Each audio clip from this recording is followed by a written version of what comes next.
flag.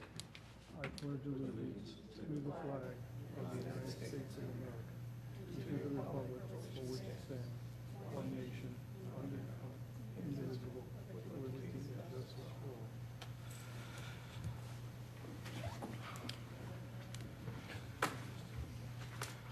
Thank you.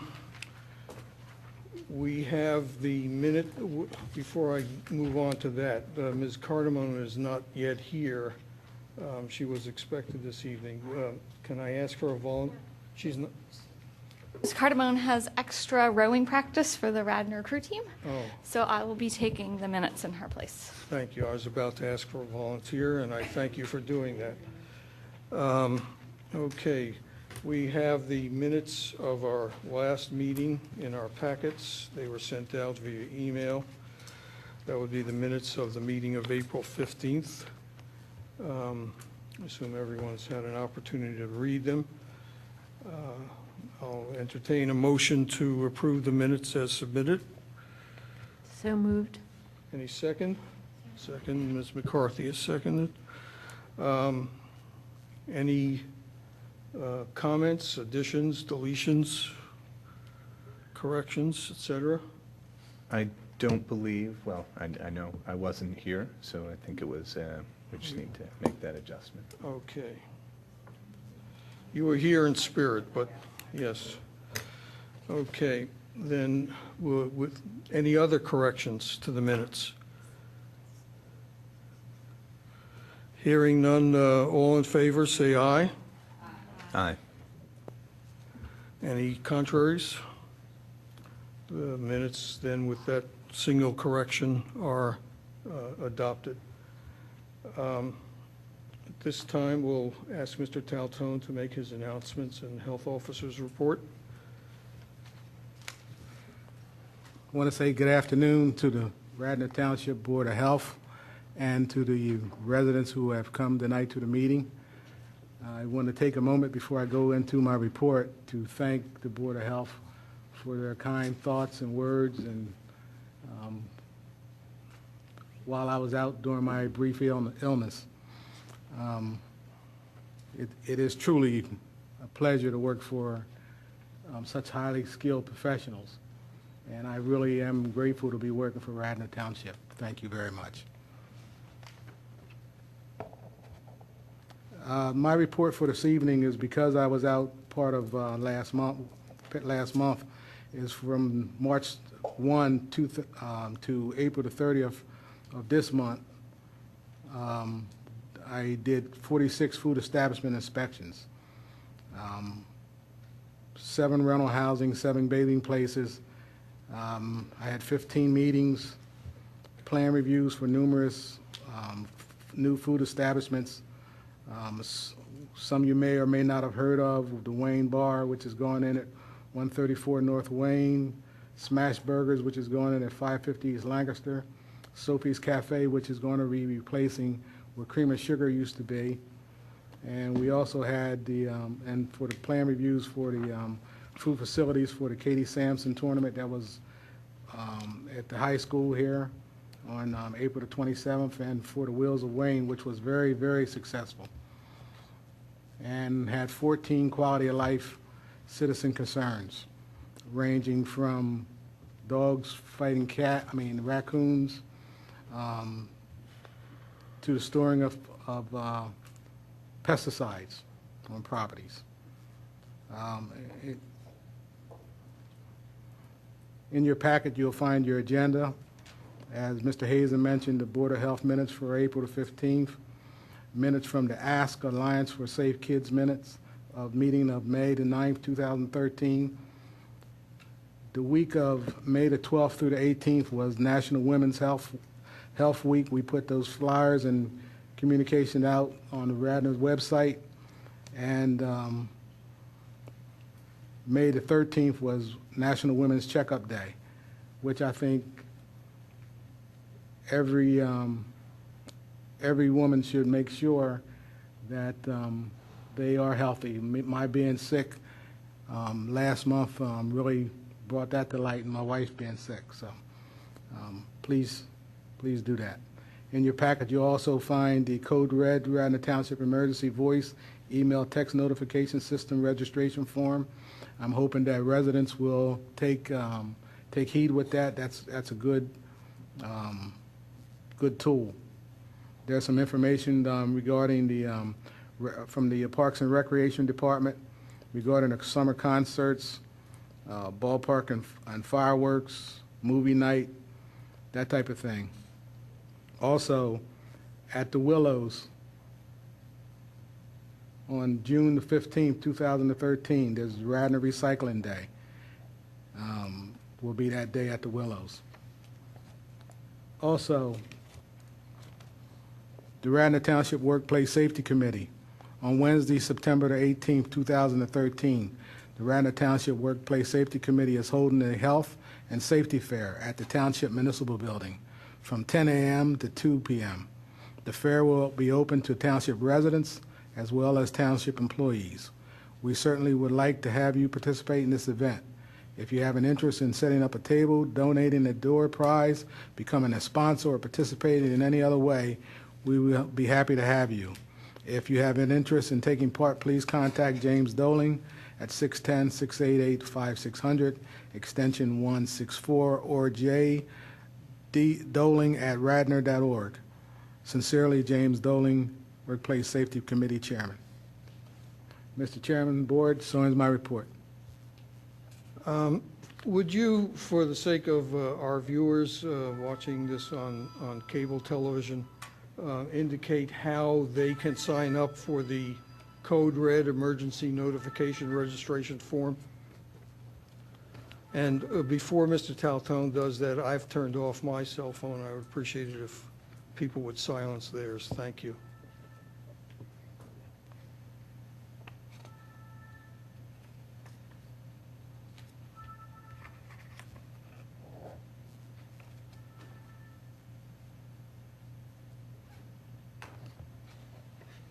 Yes, the Code Red notification on the township's website, there is a link that they can sign up online. If a resident wants to pick up the hard copy or have it mailed to them, they can contact me, and I'd be happy to make sure that they get that hard copy.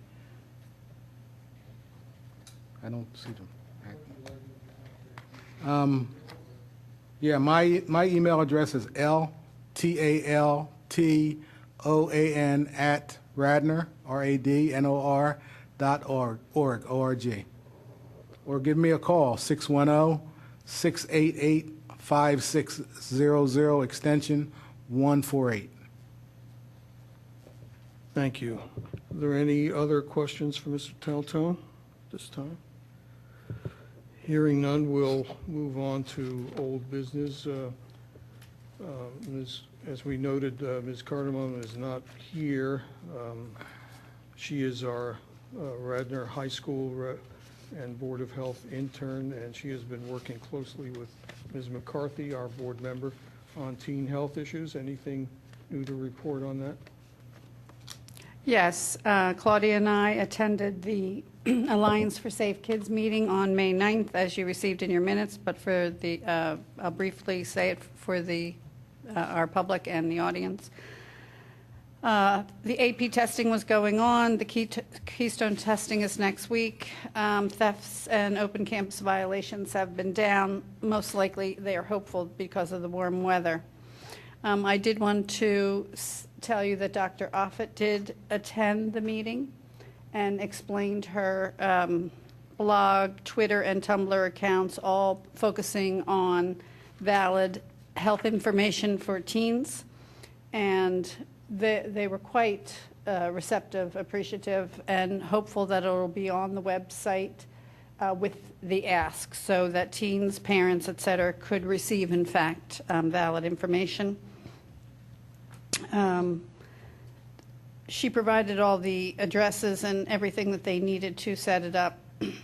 Mr. Lewis had interviewed 25 students for the scholarship fund, and all were qualified. So he was quite pleased, and they had increased the amount of money. The Speak Up presentation was honoring independence, and that received very little attendance, and they do believe it was due to the lack of advertising. And then there was a self-care modeling and coping.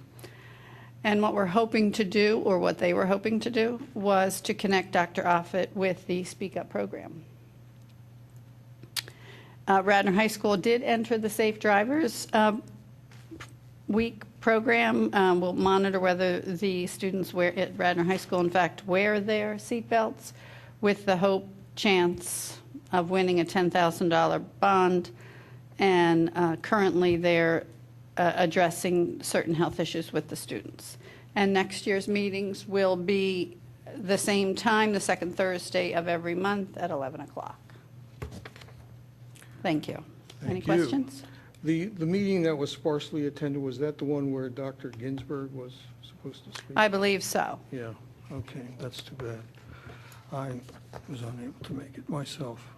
Any questions for Ms. McCarthy? Mr. Chairman, I'd just like to add, we had an unfortunate circumstance last week in the township where a young man, I believe he was 18 years old, killed in a car accident, did not have a seatbelt on, was ejected from the vehicle. So I can't stress enough, and I know youth in general think they're invincible, so we can't do enough to stress to them the importance. Indeed, we can't. Wearing your seatbelt is proven to have saved many lives over the course of time, and we urge everyone to follow through on that, especially our young people. Any other items in this area, teen health issues? Hearing none, we'll move on. At our last meeting, we talked extensively, and we heard public comment regarding requests to enable Radnor residents to keep live poultry in their yards, and this board, several of our members volunteered to form a subcommittee to examine that issue, and I'll ask Dr. Donato at this point to report on the work of that subcommittee.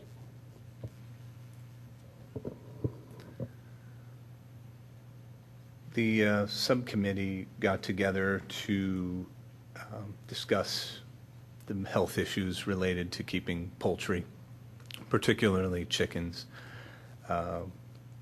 within Radnor, and we discussed a lot of different diseases that can be transmitted by chickens to people.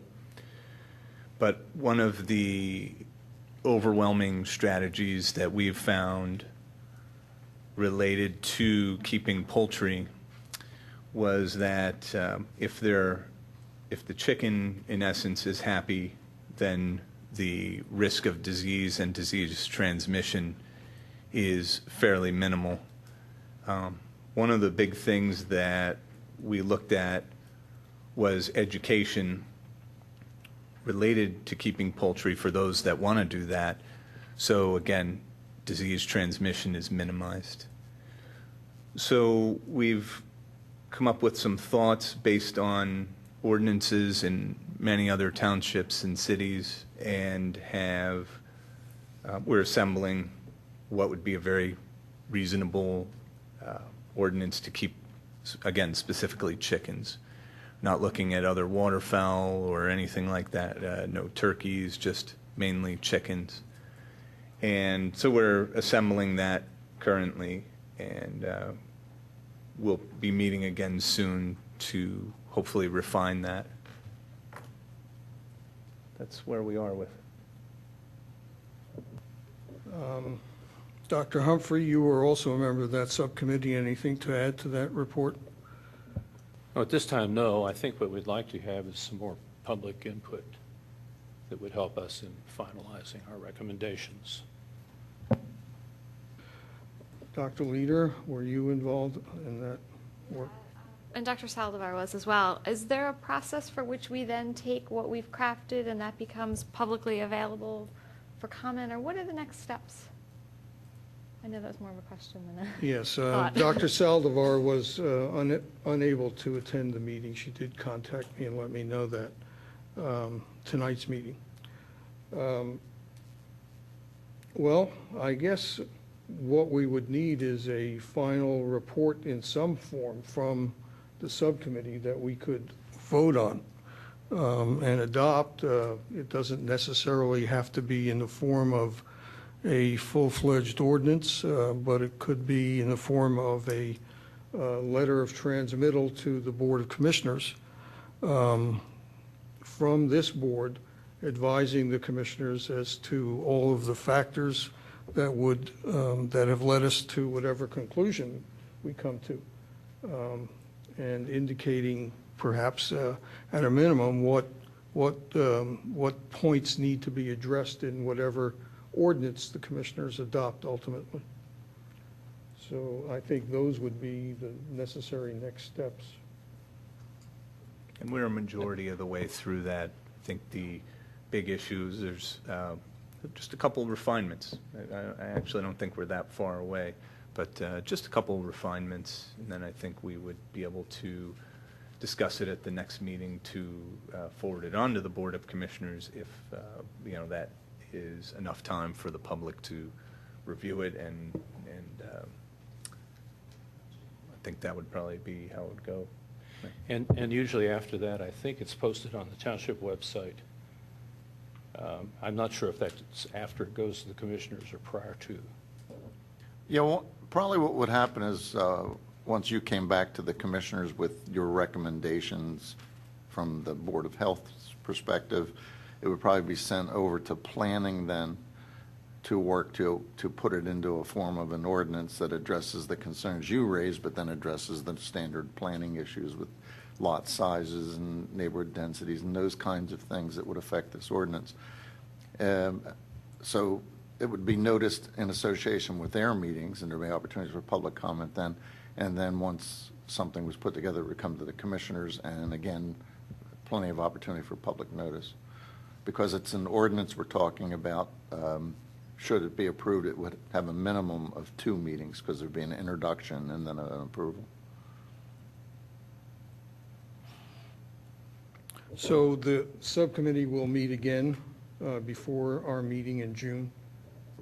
Yes. Good, we'll look forward to that report. This board does not normally, unless there's an emergency, meet during July and August, but we could if necessary. The commissioners, Mr. Nagel, do meet during the summer months, correct?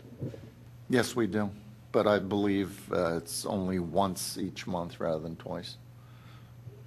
I'm just trying to think through the time frame involved. I'm going to exercise the chair's, one of the chair's few prerogatives and jump around on the agenda. Ms. Poulin, you are here this evening, and rather than wait for your public comment to that section, I don't know if you have anything to add. Yes, I'm sorry, I look like my name is Pilling, P-I-L-L-I-N. My apologies. Sorry. I just want to thank you for discussing this. I know that one of the issues was education, and I've been in touch with the chicken people in Newport News, Virginia, and I'm receiving their curriculum. They have either an all-day on a Saturday or 2 evenings educational program before people are allowed to get their, whatever you want to call it, permit, license, or whatever. It looks like a really good program, and I believe that we could probably get the poultry expert from Delaware County Cooperative Extension to do the teaching, so there'd be no cost to the township. There are, obviously, because I know that I gave Dr. Hazen the petition, there are a lot of people in Radnor Township who are interested, and if you want, I'll be happy to solicit no more than 2 or 3 citizens who are very interested in having chickens, if that's what you want to have come and be part of straightening it all out. Otherwise, you just tell us. I just appreciate the fact that you're doing this with some care and some consideration. Thank you. If you have that curriculum you mentioned in hand, it would be useful for the... Let me see if I have in my papers. Subcom- If I don't, I'll get it to Amy or Dr. Donato right away, because I have it off the internet. Thank you. It seems like it's I a think- very successful program, and they're actually doing, like the Master Gardening Program, they're actually becoming master chicken keepers, so they can mentor other people who want chickens. That's a second-level course, but they've worked very carefully to develop a curriculum that goes into all facets of keeping chickens. And I think it also builds people into community, which is very helpful. Thank you. And again, if you would get that curriculum to either Dr., or both, Drs. Donato and Leader. Any other comments or questions on that matter? Okay, we'll move on to new business, and before we do that, I want to say that possibly the item 7 may be overstating. My understanding now is that the Bryn Mawr Hospital will not be closing the cardiology department. They will rather be relocating cardiac surgery from Bryn Mawr Hospital to Lankenau. That's my current understanding of the issue. So with that correction, we do have some people from Bryn Mawr Hospital. The only one that I've been in touch with, 2 persons from there, Dr. Larry Mendelson, who is a cardiologist, and I had a telephone conversation with Andrea Gilbert, who is the president of Bryn Mawr Hospital. And Ms. Gilbert, whom I haven't met yet, indicated to me that she was unable to be at tonight's meeting, but that she would nevertheless send a surrogate.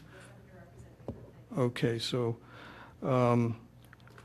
why don't we ask you then to come forward and identify yourself and your position at the hospital? Sure. Happy to do so. Good evening, everyone. My name is Lydia Hammer. I am the Senior Vice President of Business Development and Marketing for the Mainline Health System. So my responsibility is for all of the hospitals and practices and other services that Mainline Health provides to the residents of Radnor Township and the extended region. And what I'd like to do is read a letter to you that Andy drafted, but unfortunately couldn't deliver herself. And it says, Dear President Hazen and members of the Board of Health, thank you for the invitation to address the Board of Health regarding Mainline Health's evaluation of its cardiothoracic surgery program at Bryn Mawr Hospital. While I am unable to attend this evening's meeting, I am happy to provide the following statement. As you know, with the passage of healthcare reform legislation, all healthcare providers are challenged to critically evaluate their models of care delivery and identify the best practices that should be followed to achieve outstanding outcomes. We have a responsibility to our communities to provide the highest level of care at the lowest possible cost. We are looking at all service lines across the system to identify areas where we can improve outcomes and reduce unnecessary spending. One area under consideration is our cardiothoracic surgery program at Bryn Mawr Hospital. Our clinical and administrative leadership is studying each and every type of cardiac diagnostic procedure and treatment intervention to determine where these services should be offered across our system hospitals, and we have initiated a dialogue with our physicians to understand the implications of any programmatic changes. At this point, no decisions have been made. We have every intention to continue to provide a high-quality and robust medical cardiology program at Bryn Mawr Hospital, which includes the ability to care for patients who present in the emergency room with cardiac conditions. We will work to continue to engage our medical staff, our team of cardiologists, our patients, and others to evaluate these and other opportunities to continue to achieve outstanding outcomes. Thank you again for your attention to these important issues. Now, that letter you said is addressed to me. It is? I haven't received it yet. Yes, I'm delivering it to you. Okay, thank you. If there was a typo in your name, I will get that revised to you. Thank you. And in addition to that letter, all of the members of the board have copies of Mr. Lynch's, he's the president and CEO of Mainline Health, and Ms. Gilbert's joint letter to Mr. Zinkowski, our township manager, in which they've sent, they have essentially reiterated those points. Any questions for Ms. Hammer? Ms. Hammer, is this essentially what Paoli Hospital has been doing for the past few years? Cardiology services there, yet cardiac surgery at a different facility? No, actually, we do some offer appealing? cardiac surgery at Paoli Hospital as well. Okay. Currently, we have cardiac surgery capability at 3 of our 4 hospitals. We do not provide it at Riddle At Hospital. Riddle, okay. So,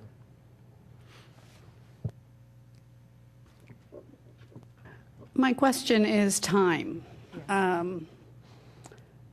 When there's a heart situation, critical, you'll be accepting them at Bryn Mawr in the ER. But if something further needs to be done, then am I correct in understanding that the patient would then have to be transferred down to a team at Lankenau? It depends on the situation, and I have to tell you, we have not yet established what the different protocols might be under various scenarios. That's exactly what we're working on now. One of the scenarios we are looking at is having an emergency team get to Bryn Mawr to stabilize the patient and do what's necessary. Under other scenarios, the patient would be transferred 3 miles down the road to Lankenau Medical Center. So we're looking at different options relative to different clinical conditions. Well, I feel that Bryn Mawr is Radnor's hospital. And while you're not in our community, my personal, I'm not speaking for the board, but my personal opinion is that is where most of our residents go. And to lose one resident because this is a business thing would deeply concern me because of the time factor. Okay, thank you. We'll, of course, consider that. How far along, can you tell us, are you in, when I say you, I mean the plural you, in the decision-making process? We are looking at various scenarios and engaging in conversations with our clinical teams to look at the various options for staffing, financial implications, outcome implications. So we are really at the beginning of this analysis. You have, and again, the plural you, a timeline established for decision-making? This is something we're going to work on until we get to the right decision. There is no mandate from the board that we have to make a decision by a certain time. It's just our responsibility as senior management under healthcare reform to look at all of these issues, and we're starting that conversation. And cardiac surgery is just one of the first ones of many that we have to evaluate. And in many cases, we're looking at where we are enhancing services. It's not a matter of stripping services. In many cases, we're going to be looking at where we add resources and grow program. Bryn Mawr is a chest pain center. Yes. It's accredited. I was just wondering if the facility would still remain a chest pain center if there was no cardiac thoracic surgery at the hospital? Yes, I believe that we would still meet the criteria.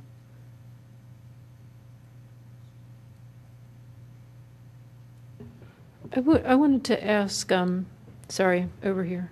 Sorry, hi. Do you know what how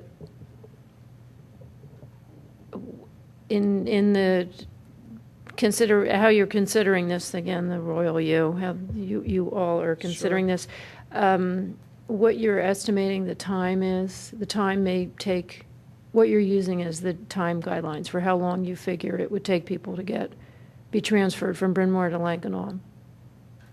the range of times?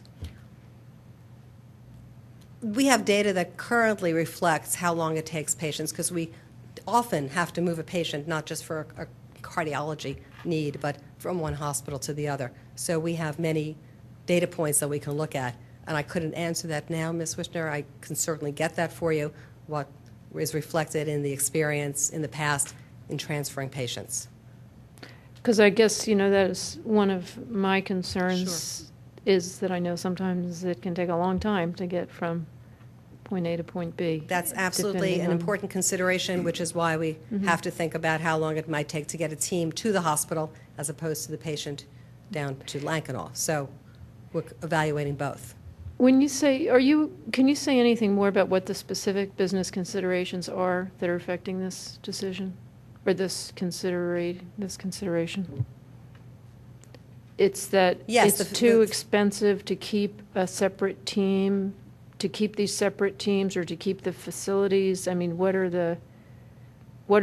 is this even coming up? Why it's come up Yeah. is because under healthcare reform, we are going to be encouraged and compensated by Medicare and the Blue Crosses and the other insurance companies to reduce the cost of care and provide outstanding outcomes.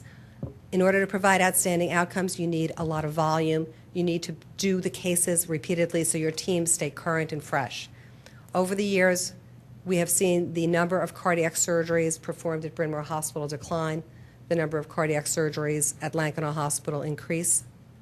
And we want to make sure that we are not creating a situation where we have any risks in the quality of care we're delivering. So that's what we're looking at. And that is compounded by the reality of having to think like a system and create opportunities to provide a higher quality of care by reducing redundancy. Question, please.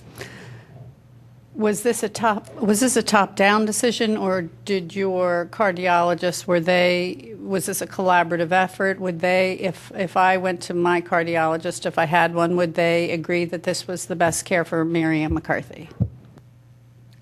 It's not a decision, so let's start with that. There's no decision. The necessity to look at this is part of our strategic planning process and our responsibility as a community service organization to continually look at how we're distributing all of our services. We're looking at other services as well. This is not a conversation just about cardiac surgery. So would the cardiologists support this decision? I invite you to ask them. Okay, I was going to say you didn't answer my question. Okay, thank you. I have a question. I'm assuming that, I think you said that you would retain cardiology services, is that correct? Yes, the medical, definitely there's no question about the medical cardiology services. Would that include invasive or interventional cardiology procedures? Yeah, absolutely, within the guidelines from the State Department of Health, which requires you to only do certain interventional cases if you have open heart backup. We absolutely want to keep as much interventional cardiology at Bryn Mawr Hospital that we are allowed to provide if we should pursue the conversation about not having an on-site open heart team. So if you're going to do percutaneous transluminal coronary angioplasties, will you have a cardiac surgery team on board? It depends on what the state allows us to do, and that's another conversation that we're Currently, having. right now, they don't, unless you have both. Is that Right, correct? that's exactly right. Are you applying for a waiver? Yes, we are going to pursue that. Thank you. Have you had any, this is, as someone mentioned, Radnor Township in a different county than the hospital, different township, but have you had any input from Lower Merion Township or Montgomery County? No. Does Bryn Mawr expect, or Mainline Health Systems intend to seek that sort of input? Yes, we certainly, as a result of your inquiries, which we appreciate and value, we will pursue conversations with other jurisdictions to help inform, educate, solicit questions, so we absolutely will be pursuing that. We have no plans, nothing on the agenda in upcoming meetings at this moment in time. Mr. Hazen, I did share this information and concern with Lower Merion Commissioner Zelov who is the commissioner where the hospital is located and abuts my ward. We work closely together on a lot of issues. So I provide him with a copy of the letter that you have, and also just with the general sense of concern that we were seeing, and also with the Bryn Mawr Civic Association. Herb, one more thing, just to, this happened about 10 years ago with pediatric services across the system as well. There used to be inpatients in Paoli, Lankenau. Now it's only at Bryn Mawr. And it had its bumps and problems along the way too. But it's an interesting model, even though it's probably a small microcosm of the finances we're talking about here. All patients can still be seen in Paoli's ER or Lankenau's ER if they're pediatric, but if they need to be admitted to the hospital, they're all transferred to Bryn Mawr for further services, specialty services, et cetera. So there's obviously some mirror to that. And I appreciate you saying that, because there is precedent in us looking as a system what the best way to deliver care is in pediatrics. Is an excellent example. Our inpatient pediatric unit is at Bryn Mawr Hospital, none at Lankenau, none at Paoli, none at Riddle. The children who present to those ERs who need care get transferred by ambulance over to Bryn Mawr.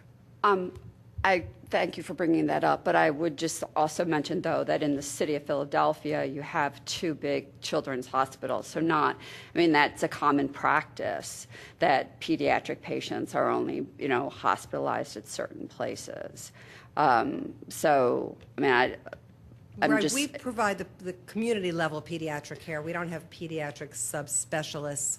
Right, but the only hospitals, you go to Children's Hospital or, CHOP, or you go to St. Chris's. Right. So, that's kind of the same model that we have out here, is that you just go to Bryn Mawr. But, all the hospitals, say, in Philadelphia, who are, chest pain centers and are doing,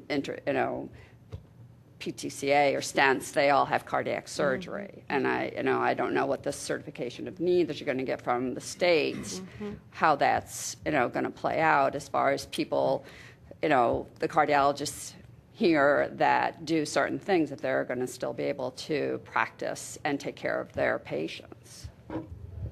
All important considerations. Anyone else?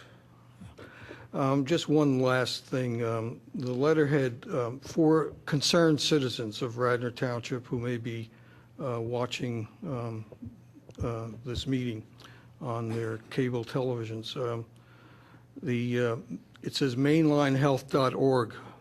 Would that be a good website for them to access for more information about this, or is there another one, or if they wish to pass on any concerns or comments? We currently do not have anything on our website about this. We are viewing this as the responsibility of management in the day-to-day running of this $1.6 billion health system. So we don't have any public-facing information about this, because we have not made any significant decisions that are going to change the way people access care. Once we do make decisions, we certainly will communicate that in a very responsible way. Well, my concern is before those decisions are made. Once decisions are made, all people can do is relate how badly they feel about it or how good they feel about it. But in terms of concerned citizens in either this township or Lower Merion or wherever, making their views known before those decisions are made, how can they do that? We will certainly consider what the right process is for that. And that's, I can make that commitment. We certainly want input, and we're happy to start an education process within the community around what health systems need to do to provide the best quality of care and survive under these new rules of healthcare reform. So we certainly will appreciate that input, and we'll think through a process for getting input and providing education. As soon as you have that, I'd appreciate somehow passing it on to me, and so that we can post that on the township's website. Fair enough. Thank you. My question is, what is Mr. Lynch's email address at Mainline Health? Since he's on this letter. Sure. And Ms. Gilbert, if we could have both of those emails to tell our community, I think that would be appropriate. Happy to do that, and I will double check as soon as I sit down and give it to you before I leave. Thank you very much. Okay. Thank you very much. As I indicated, the only other person with whom I've communicated on this issue is Dr. Larry Mendelson, whom I haven't yet met. Dr. Mendelson is here. Dr. Mendelson is a cardiologist at Bryn Mawr. Dr. Mendelson, would you please step forward? And just for the record again, although I've introduced you, state your name and your position at the... I'm Dr. Larry Mendelson. I'm one of the cardiologists at Bryn Mawr Hospital. I didn't catch the beginning of the previous speaker's statement, so I prepared a statement myself, and I'll just read it. And so currently, and for several decades, Bryn Mawr Hospital has provided to its community a full array of high-end and high-quality cardiology services. This includes, though not limited to, cardiac catheterizations and interventions, which include stents, angioplasties, electrophysiologic services, which include defibrillators and ablations, and cardiothoracic surgery, which is open heart surgery. Mainline Health is strongly considering closing down CT surgery at Bryn Mawr Hospital. I would argue that ultimately that's what Jack Lynch would prefer to do. Without on-site surgery, many of the high-level cardiac procedures that are currently being done at Bryn Mawr Hospital will no longer be able to be done by law. Mainline Health hopes to obtain a waiver from Harrisburg to allow Bryn Mawr Hospital to continue to do its high-end work without the presence of on-site CT surgery. However, this is only a hope, far from certain at this time. However, even if such a waiver is granted, the cardiac program as it exists at Bryn Mawr Hospital will be significantly affected. Many of the high-end procedures currently offered by Bryn Mawr Hospital just will not be able to be done there. They will have to be done elsewhere. Mainline Health certainly hopes that this elsewhere is Lankenau Hospital, though it may be elsewhere.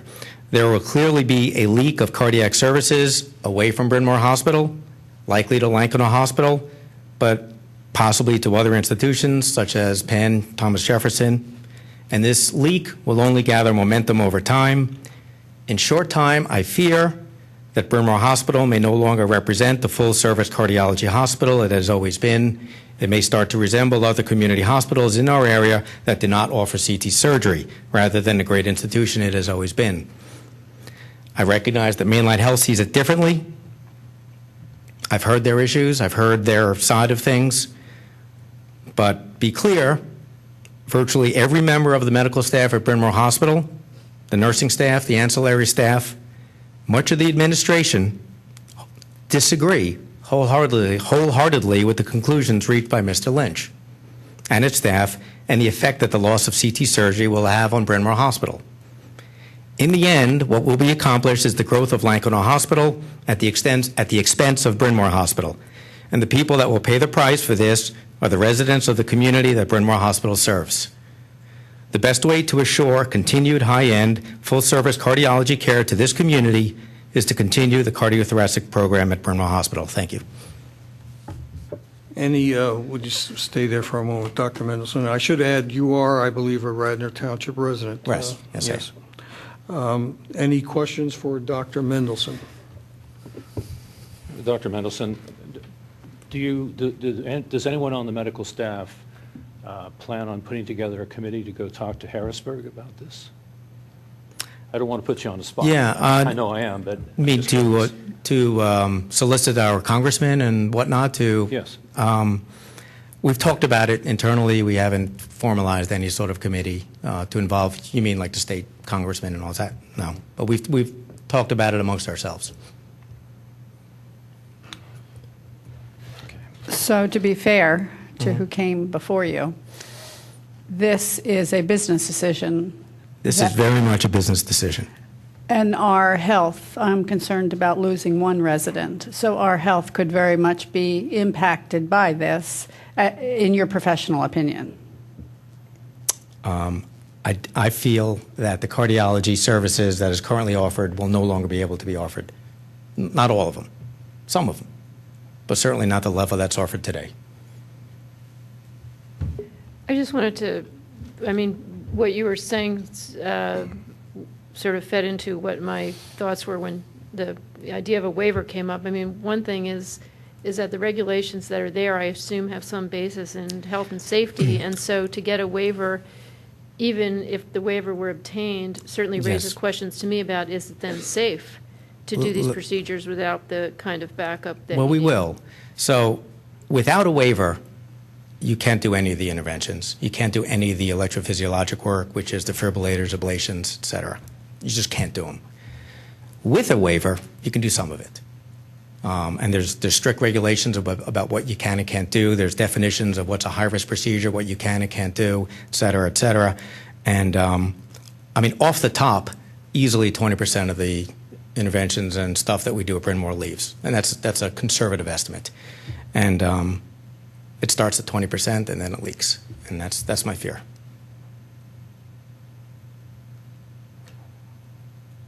Any other questions, comments for Dr. Mendelson?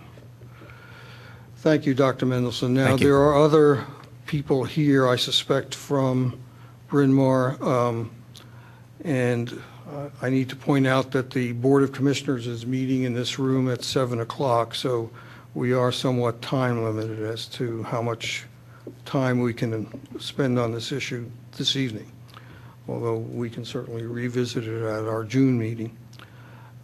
Is there anyone else who would like to add to this dialogue? Okay, and as before, please tell us your name. And I'm Richard Brower. I'm an internist in Radnor down at 241 Bryn Mawr Avenue. I've been here for 30 years. Bryn Mawr is a treasure that is part of this community. And Bryn Mawr is growing. Bryn Mawr is doing more and more exciting things in cardiology. For example, other subjects. We're the first suburban hospital in the Philadelphia area to do interventional surgery for acute strokes. We have ways of treating acute strokes to limit the damage, just the way we did for cardiology 30 years ago.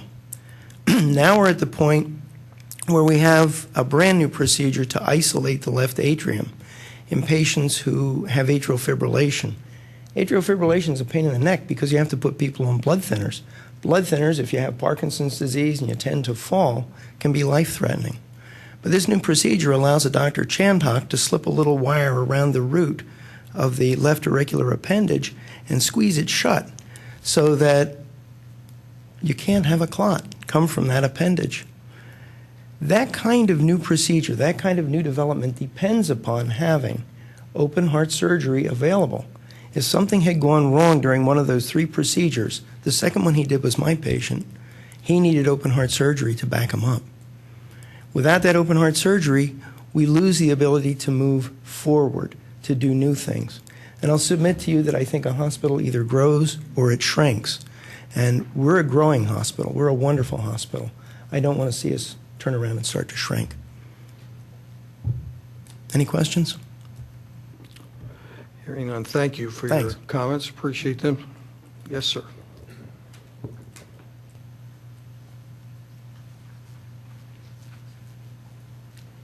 Hi, folks. My name's John Hobson. I'm a physician internist down at Bryn Mawr.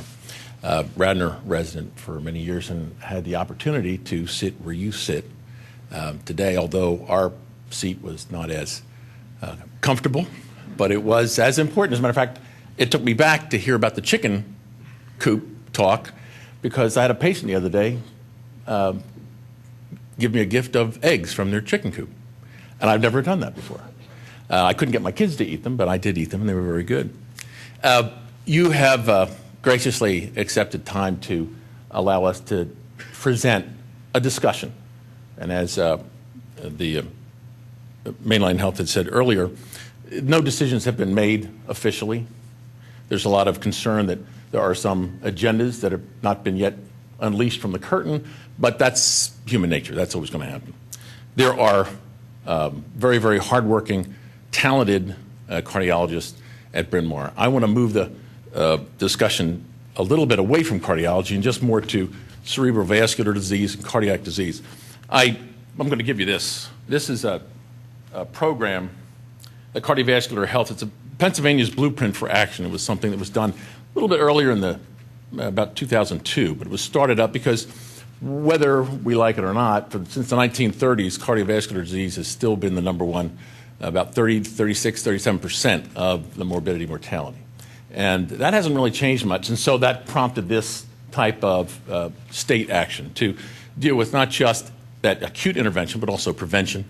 We talk about the sugary drinks, cholesterol, all of that. And it's really been very, very helpful. I give it to you just to sort of look at it because there's an issue in here about door to cath time. That 90-minute, used to be 90 minutes, now 60 minutes. At Bryn Mawr, I think it's about, was it 30? What are we doing? About 30. We have a few of the cath doctors here. And that's really important. When you talk about the door to cath time, they're talking about the hospital door to cath time, not your door. It's pioneered it in the system. And I'm very proud with these cardiologists to be able to say that. It really was very, very worthwhile watching that evolve as just a general internist. That discussion needs to go on. It needs your input. It needs your input. It needs your constituents' input because 40,000 people live out here. We're kind of hampered. This is 15 years ago. It's like deja vu. I was in the same spot where you were, and Mainline Health came, and they wanted to move to Lankenau. This is sort of a story that continues. But there's been a few changes. Certainly the healthcare environment, and I think the community at large is sort of tired of healthcare, given all that we hear about it. But it's important to keep your ears very sharp on it because it has lasting impact. Once these decisions are made, we either regale them or bemoan them. And I think that's a great point that you bring up, Herb. The bigger issue for the general internist and for the community at large is that any system, and you think of any system, it works not by how good the parts are individually, but how well the parts work together. That really is what defines a system. And in any hospital, in any community hospital, which Bryn Mawr is, we look to have those parts working well. When we remove something as critical as cardiovascular surgery, it has an impact on other programs. Certainly the interventional cardiology services that Dr. Humphrey brought up. What can you do and what you can't do once you remove that CT on site? Jack Lynch, much to his credit, has really have to balance the economics of it with the reality of it. And I certainly have no objection to him bringing this to the forefront. I think we should always continually ask ourselves, how can we do it better? If you stop changing, you've stopped. No problem there. But we have to put our priorities and our standards first as to say to what loss and to what benefit. The bigger loss for me as a general internist is that once that happens, I look at it as a primary referral to the hospital to say, well, do I want my hips done there? Do I want general surgery done there? And the idea starts to go back and forth because I wish I had patients that just had one thing, but they come in with a list of issues. And so it's this very, very careful balancing act that we have sort of thrown you into the middle of. And for that, I give you my thanks because I know what it's like. But I think that's what you're trying to balance. And the most that you can do for us is, as a community, both Mainline Health and the physicians and the nurses, is to help empower the discussion, bring it to light to what's really important to the community. Because it's not about Bryn Mawr Hospital. It's not about the cardiologist. It's not about me. It's about the community. We live for the community. That's what we do. If we fail in that regard, then we fail. And in your seats, you represent, in some small measure, but very important measure, that opportunity to access the discussion, to bring it to light, to maybe there's a better way out there. I will tell you, Andy Gilbert and Jack are both dedicated to find a reasonable solution to this, just as the cardiologists are. But we need to have that tempered discussion. And I think if you and your counterparts at Laura Mary and Havertown can participate in that, we're better off as a community. Thank you very much, Herb. Appreciate it. Thank you for those comments. Anyone else wish to add to the discussion this evening? Evening. My name is Franny Day. I'm Chief of Service over at Bryn Mawr in cardiology. And at the risk of saying things that Larry already mentioned because I walked in a little bit late. Just want to say that there's a couple of things here that concern me. And one is the quality of care at the hospital. And as a community, you have to kind of decide what kind of hospital that you want, because the concern is that we will not be able to provide the high quality acute care facility that we have now. This is purely an economic decision on the part of Mainline Health. They've come out and said so. They've told us about Obamacare, ACOs, the cost of medicine, and the cost of keeping this program at Bryn Mawr Hospital. Dr. Mendelson may have mentioned that what you save on taking surgery down to Lankenau, you may lose out of the hospital because of all the services and other support systems that are necessary to treat complex patients in a lot of different subspecialties. So this is an issue where we've asked, well, how much are we going to lose? And we've been told, well, we made $100 million in profit last year, and this year we're going to make $30 million less.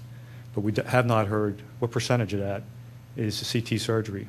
What is the actual dollar amount that they anticipate on losing in maintaining an OR, a backup team, and doing so many hearts.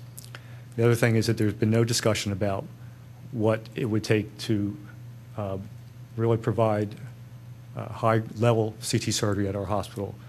Right now we do elective bypass surgery, and all of our valves go out of the system. And a lot of people, you may know somebody yourself, has gone down to Penn, Presbyterian, or some other hospital to get their heart valves done.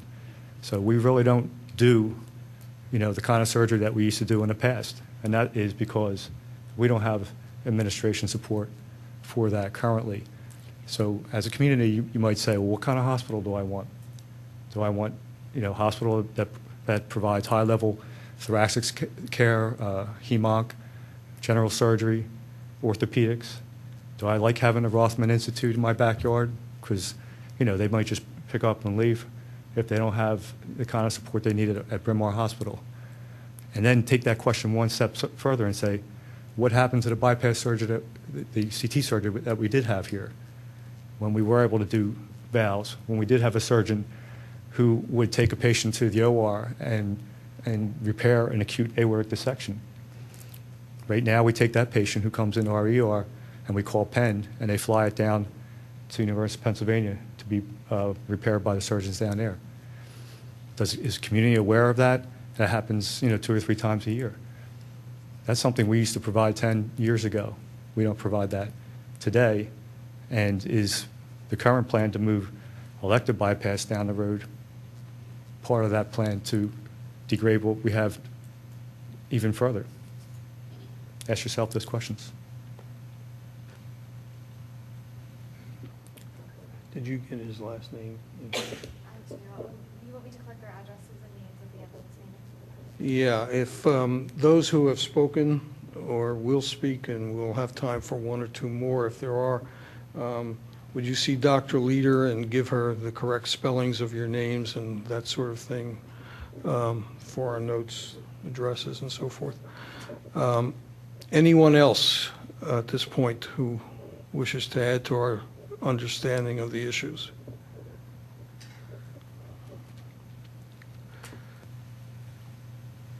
Hi, my name is John Steers. I'm a cardiologist at Bryn Mawr. And just briefly, I would echo many of the statements of my colleagues. And I think the main reason I think we're here is that a lot of these decisions are being made in boardrooms at the hospital, administrators, doctors, physicians, and we're all bringing our own perspective, our own biases. And I think the main reason to be here is the patients aren't there.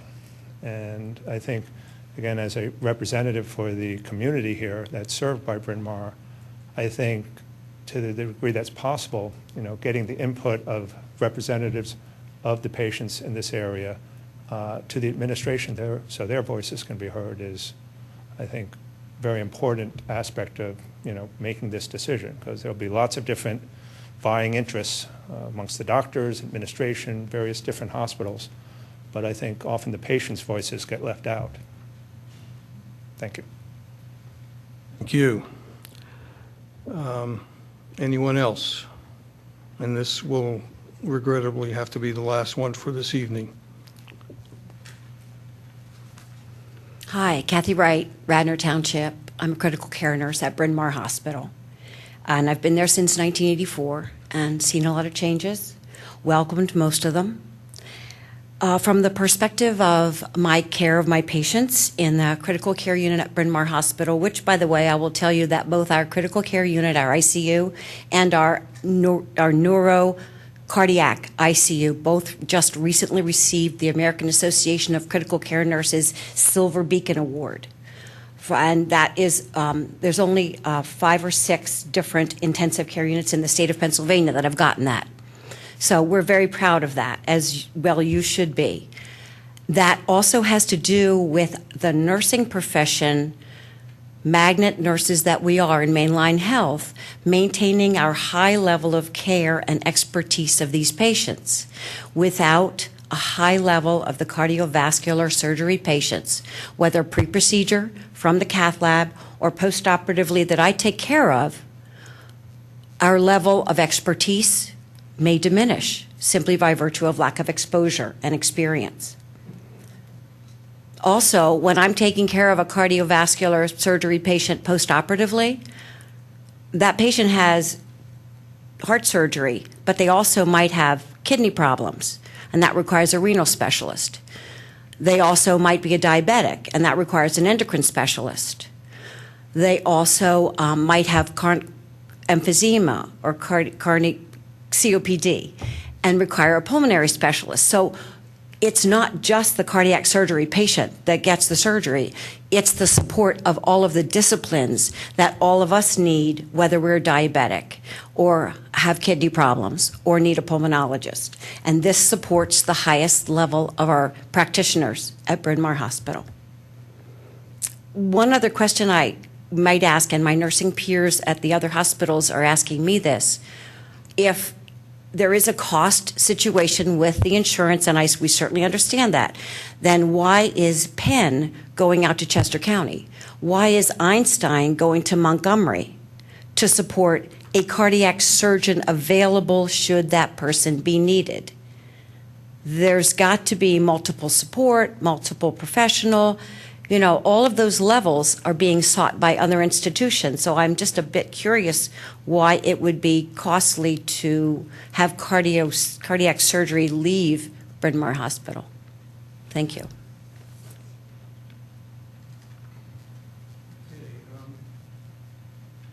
Let me ask Commissioner Nagel. Mr. John Nagel is here. He is our liaison to the Radnor Township Board of Commissioners.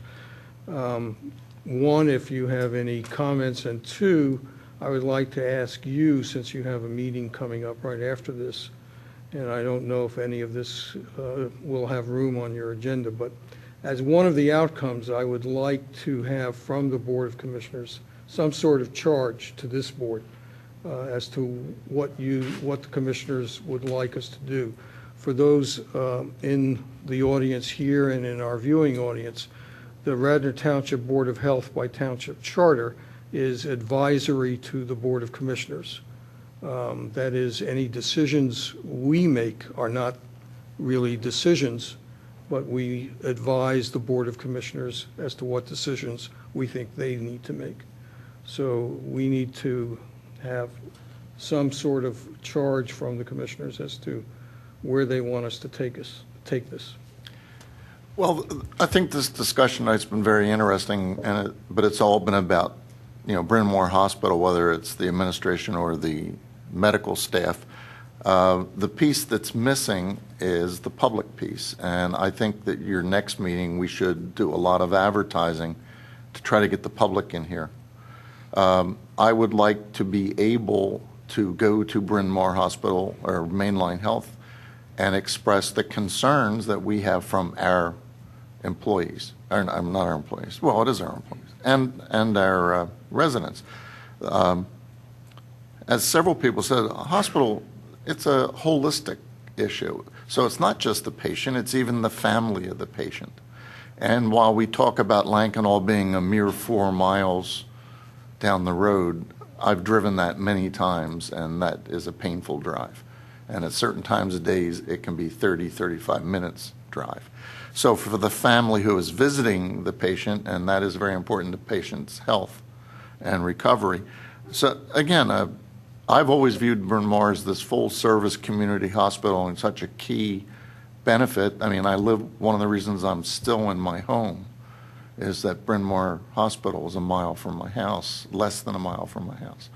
And the doctors that are there, that are in our area because of the hospital, we live in a wonderland really compared to a lot of areas in the United States. So again, we should do some advertising, try to get some public input as to the effect of this, and then the commissioners themselves can go back to the administration of Mainline Health and discuss our concerns. Thank you. Any other comments on this issue before we adjourn for the evening? Ms. McCarthy? I would just like to thank the physicians for, after a day of taking care of people and their health, that you have to come and present your case for keeping it. I find, I thank you for everything you do. Well, let me add my thanks to that for those of you who came, the medical staff, the administration, nursing staff. You've given us a lot of useful information and input. Thank you all for coming, and the next meeting of this board will take place in this room on Monday, June 17th, 2013 at 5:00 p.m. I just had one other thing I wanted to add, which is that we did do a taping of Radnor Health Matters on emergency preparedness, focusing on people with functional needs, and so that will be up shortly on the Township website. This meeting then stands adjourned. Thank you.